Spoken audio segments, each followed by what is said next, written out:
Starting speech. Sorry. Starting speech in 5, 4, 3, 2, 1. I want to start this debate by quoting John F. Kennedy.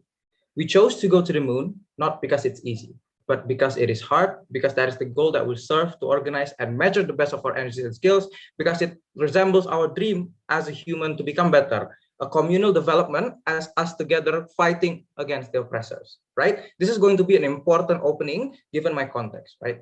I'm going to talk about a few things. Let's just address the main problem of OO, right? The problem with opening opposition is that they apply conventional business theory to space race.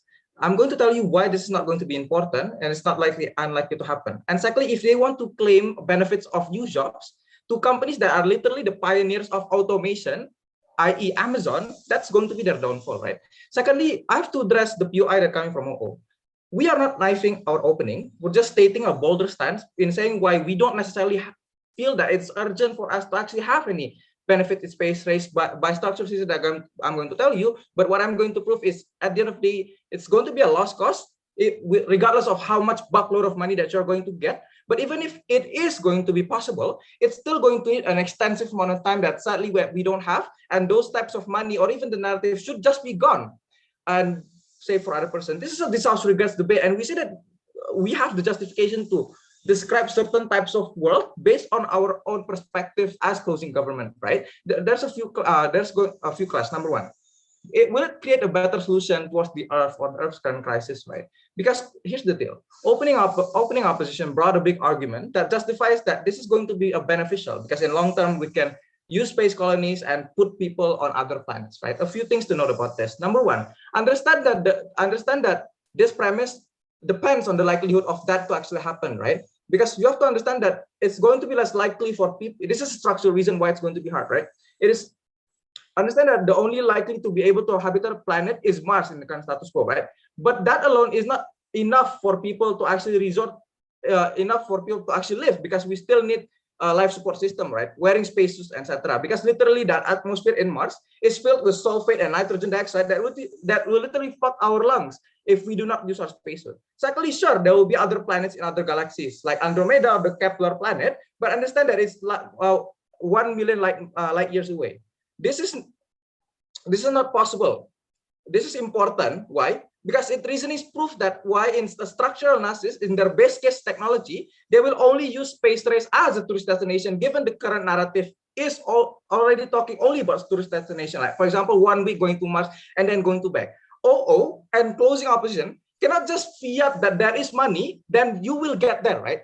Then people will live there, right? Without referencing any research of or current technology that actually supports their claim. This is a main logic that is always applied towards debate, right? They have to reference physics or science that we can actually believe that we can actually go to Mars, right? Because understand that in status quo there is no technology that can make us live in the atmosphere of Mars, right?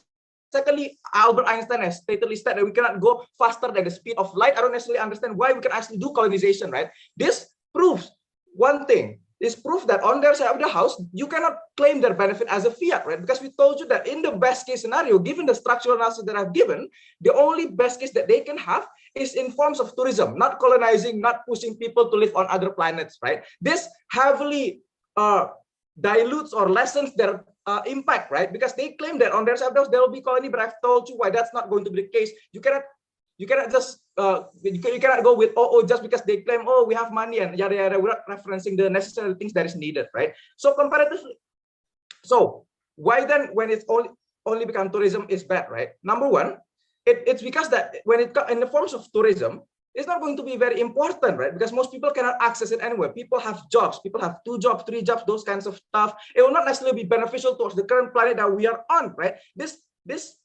Me proving that it's only going to be in form of tourism also dilutes or makes the clash of whether business billionaires are good or not that happening in opposition as not important, because regardless of what you're trying to prove, your benefit is not going to be as grandeur as you're going to claim, right? That is why it's going to be something that is very important. Because before I change your opening, to create an important new habitable space is still the most important thing in this debate, because you talk about the survival of the humanity, the ability of people to continue life even when the world is already destroyed. That's why this is an opening debate. Yes, I'm going to later tell you why actually making us survive is not the only alternative is only towards space race. But given the fact that you also didn't really analyze what technology that is currently happening that will actually create us living there for years, right? Or actually trying to find planets that actually could live. You cannot also fiat that, oh, we have money, then we're going to go to outer space. But what did Chacha bring, and why is it comparatively very important? Chacha brought one thing that is very important. She analyzed that in current status quo, space race is disproportionately making carbon footprints, right? Given that all benches in open opposition also posits that the problem with our planet is the carbon footprint, right? So this is why it's important, right? This extension proves to you that the billionaires actually have ill intention to actually dilute the narrative in actually protecting their business. Because you have to understand that the big billionaires, for example, like Elon Musk and Jeff Bezos, actually emits lots of carbon footprint. The average billionaires and their business emits 7,000 carbon footprints per year.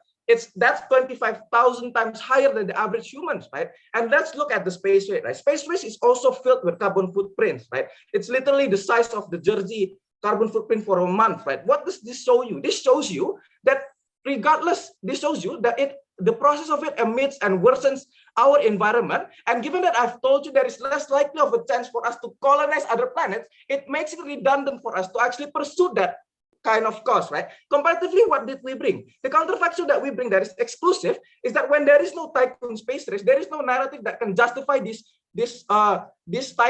billionaires to continue pursuing that thing, and now they can see that and now they are going to be forced by the check and balances, for example, to actually check their own carbon footprint. Those types of money can be used for taxes, for example, or those kinds of money can be used for other stuff that we can demand. For example, like we're going to want them to actually have better green technology in their space, and now it cannot be covered by the narrative that they're trying to save our planet. Secondly, on our side of the house, NASA is going to have knowledge and science that is going to be inspiring to other people because it's accessible. Given that my opening, I've told you that science at the end of the day is just a tokenism. It was never going to for us to pursue other spaces. Given that I've told you all the reasons why we can never go there, even if we can, it's going to be hundreds of years. We said that we're the most important team in this debate, and we should go to top two. We're proud to propose.